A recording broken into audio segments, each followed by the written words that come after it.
Hello and welcome to the channel. We talk horror here. If that's something you enjoy, please consider liking and subscribing. I have a lot more videos like this. A playlist to this series is in the description. Let's get into it. Hounds of Love is an Australian crime horror film from 2016 about a teenage girl who gets kidnapped by a middle-aged couple in the 1980s. A while back, I recommended The Clove Hitch Killer, and when I talked about that movie, I mentioned how it felt like a film that could have been based on a real-life true crime case, and I feel similarly about this film. It's really unsettling and brutally realistic in a way that I think will throw some people off. It's a bleak movie where a bunch of terrible things happen to someone who doesn't deserve it, and she's just trying to survive. The film's perspective slowly changes over time, as we first see things from the kidnapped girl's perspective, and then we start seeing things more and more from her captor's point of view. Personally, I feel like this was a really good choice for the film, since their relationship is really interesting. They are these sick, sadistic people, but that's not the only problem in their relationship. It's strange. It's like the movie turns into a really messed up relationship drama halfway through. The relationship is very sexual, and considering this movie is about them kidnapping a young woman, it gets very uncomfortable to watch very quickly. A lot of messed up, disturbing things happen in this movie, but you've probably figured that out already. I don't think the violence here is gratuitous, but since it's done in such a realistic way, I could see it being too much for some people. I've definitely seen some strong reactions to this film online, so I just want you to be aware of that before going into it. However, I don't want that stuff to overshadow that this is such a well-made film, technically. It evokes a grimy 80s aesthetic really well without overdoing it. This was the director's first feature-length film, which is absolutely crazy to me because it's done so well. Even,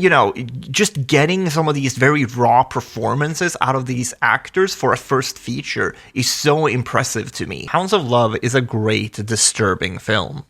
Koko-di Koko-da is a rather silly name for such a serious movie. This is a Swedish horror film that is very experimental. And when I say experimental, I mean like vital parts of this story are conveyed through shadow puppets type of experimental. So if you usually find art house films pretentious, you should definitely stay away from this one. The film is about a couple who are trying to patch their relationship back together after losing their daughter during a vacation in Denmark. The story picks up 3 years after the loss of their daughter, and they are on some sort of camping trip. They both make it clear that they do not want to do this, so I'm assuming it's some sort of therapy exercise for them to go on this trip together, considering the last time they had a vacation, they lost their daughter. The film is very surreal, as the villains of the story are these Danish-speaking jester-like characters that look like they should be part of a circus or something. As soon as they show up, a surrealist nightmare begins. Basically, this is a time loop movie, where every time the main characters get killed, they wake up back in their tents. Look, there's a lot going on here, and I'm not going to pretend that I understand all of it, but the film is exploring grief, and I think it does so in a genuinely interesting way. I've made it sound quite depressing, and it is, but there is a level of absurdity to the situation that makes it darkly comedic. I really thought this was something special. It's really well made, but you should definitely stay away if you don't like art house films.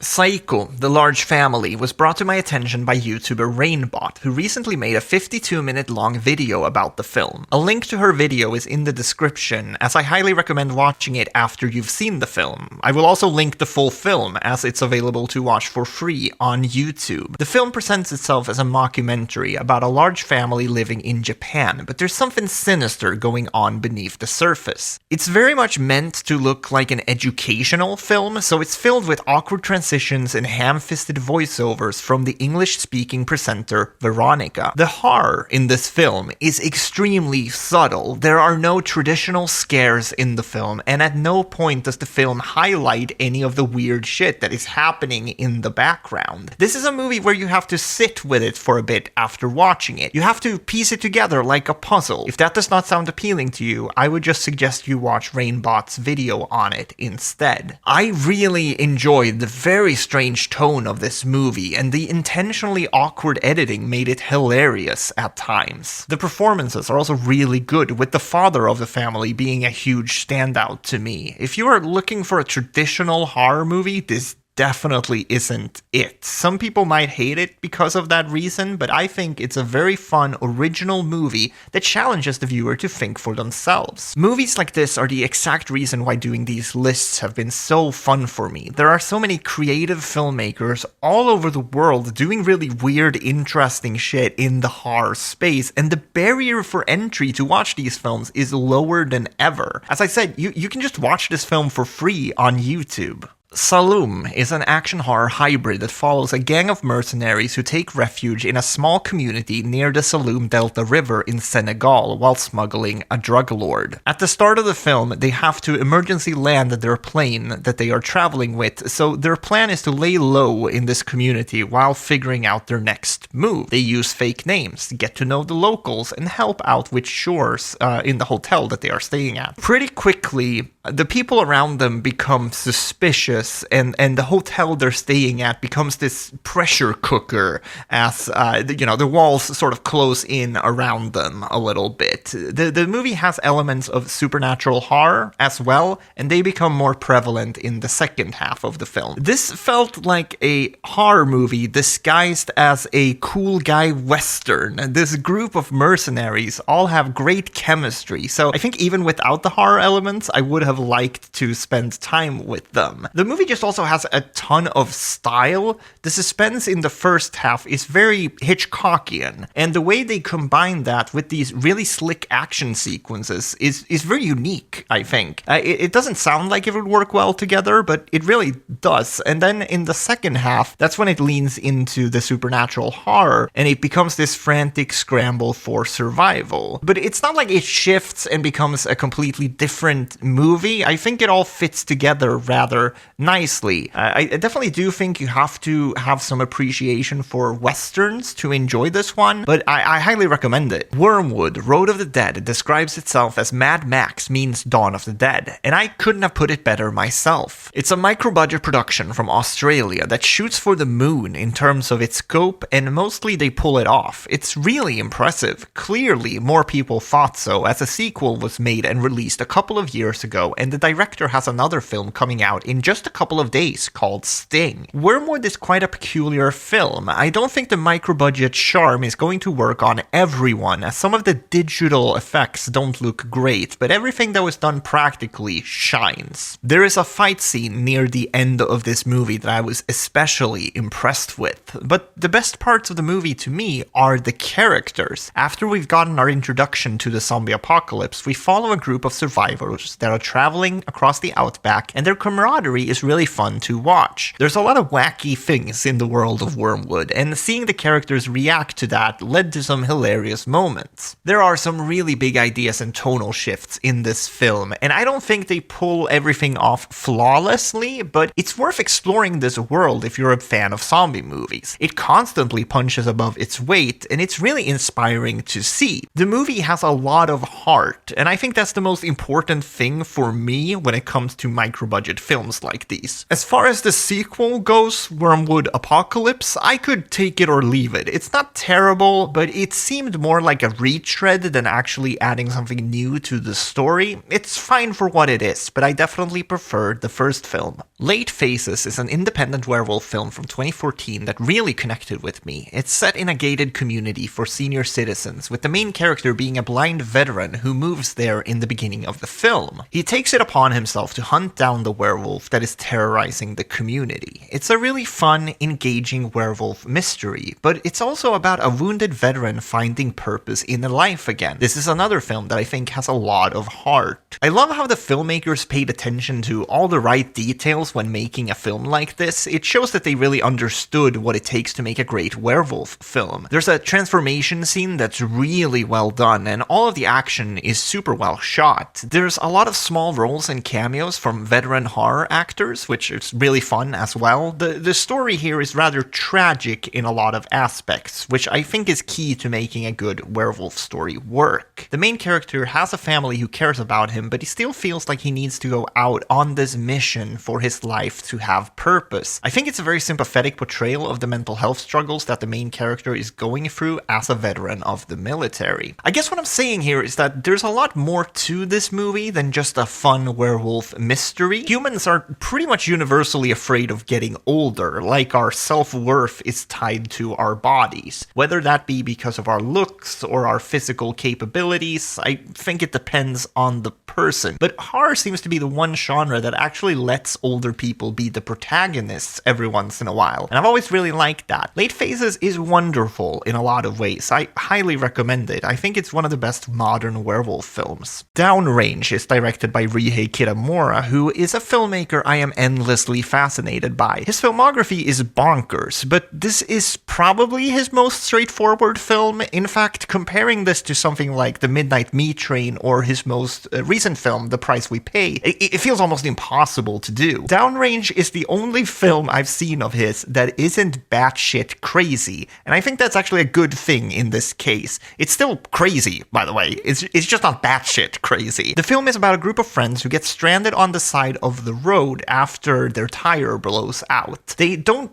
all know each other, since some of them are there just to ride share. But pretty soon after their tire blows out, a sniper starts picking them off one by one from a distance. I like that this is essentially structured like a slasher movie, but with a sniper as the villain. The slasher comparison extends further than that, because the film is also super gory, and the characters are stuck in this one location on the side of the road, so the carnage just adds up throughout the film's runtime. It's a fairly nihilistic film in terms of its humor, so if that sounds like something you wouldn't be into, I'd probably skip this one, but I am a sucker for one-location movies like this, so I really enjoyed it. Bloody Hell is another fun one. This is a horror comedy with a lot of style. It has a very pop sensibility to it, which feels very fresh. In terms of its content, it's not mind-blowingly original, but it has such a unique energy to it that I think it's worth watching. This is like the opposite of something like Koko-di Koko-da. Bloody Hell is very accessible, and I think it will be fun to most horror fans. It's about an ex-convict who was sentenced to 8 years in prison in a rather high-profile case. When he gets out, he realizes that he's become somewhat of a celebrity, which makes him hop on a plane to Helsinki, Finland to get as far away from the attention as possible. As soon as he gets out of the airport, he gets kidnapped and wakes up in a basement with one of his legs chopped off. The rest of the movie is him figuring out why he's there and, of course, finding a way to escape. I've deliberately left out a lot of the backstory for the main character because that actually takes up most of the first act. It takes a while for it to get to the horror, but once it does, I think it's very entertaining. The main character is basically talking to himself for most of the movie, which I found really endearing. Like, I thought that would be grating, but it's actually really well done. There's definitely some jokes here that didn't fully land for me, but overall, I laughed a lot during the film. Ben O'Toole, who plays the lead, does a lot of the heavy lifting here, as the comedy pretty much rests entirely on his performance. There's also a romance subplot that I wasn't too crazy about, but it's a pretty small part of the movie, to be honest. I would not be surprised if we see more from the director of this film, because it looks so good. The few action sequences that are in the film look great, and I would suspect there would have been more of those if the film had a higher budget. Overall, I think this would be a good film to watch with a couple of friends. It's a really fun time. You Are Not My Mother is an Irish horror film from a couple of years ago that I didn't see until very recently. It's about a teenage girl, Char, who lives with her mother and grandmother. Her mother goes missing for a brief period of time, and when she comes back, she begins acting erratically. It is established in the beginning of the film that the mother has some mental health problems, but as you can see from the poster, there's also something supernatural in play. I wouldn't quite call this film a folk horror, but it does have some of those vibes. In the opening, we see the grandmother act out some strange ritual, so figuring what that is the key mystery of the film. But then there's also this very sad portrayal of a very broken family. Because of this, she's also an outcast at school who gets bullied, and her bullies are such pieces of shit, basically teasing her for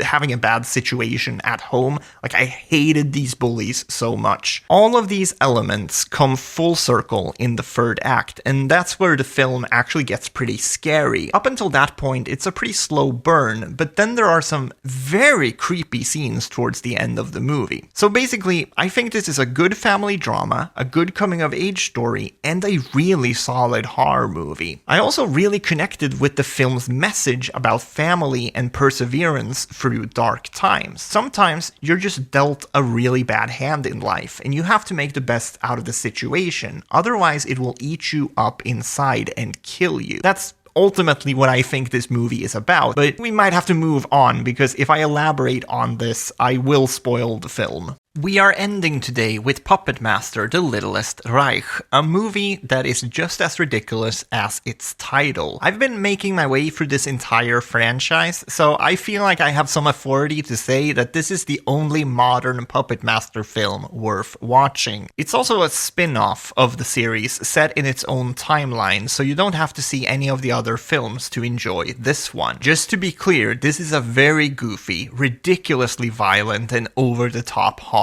comedy. If that doesn't sound like your thing, you should probably stay away from this one. I'm not going to spend too much time on the story with this one. In some ways, the film mirrors the structure of the first one, where you have a bunch of characters in a hotel that get terrorized by evil puppets. They do make some pretty big changes from the original, like making Andre Toulon, the titular puppet master, a literal Nazi who created these puppets to do his evil bidding. In a lot of other Puppet Master movies, the puppets are actually fighting Nazis, so I think some fans of the franchise weren't happy with this change. I don't mind it, however. After we've gotten introduced to all of the characters and they've gotten them to this hotel, there is about a 20-minute segment where the puppets are just going from room to room, killing people in ridiculous ways. One person gets beheaded while taking a leak, and then his head falls down into the toilet. It's that type of movie. If you're into well-made garbage like I am, I think you're gonna have a really good time with this. It's written by S. Craig Soller, who has made some of my favorite films in the last couple of years, like Bone Tomahawk, Brawl in Cell Block 99, and Dragged Across Concrete. His movies have a very peculiar sense of humor that I really enjoy, and even though he did not direct Puppet Master The Littlest Reich, his voice is heard within the film. The weird thing about watching this film now is that they very clearly set it up for a sequel that never happened because of the collapse of its production company, Cinestate. That's a topic for a whole nother day, but ultimately, I'm glad that place shut down, since it seemed like a miserable place to work for a lot of people. I think Puppet Master The Littlest Reich is a really fun film,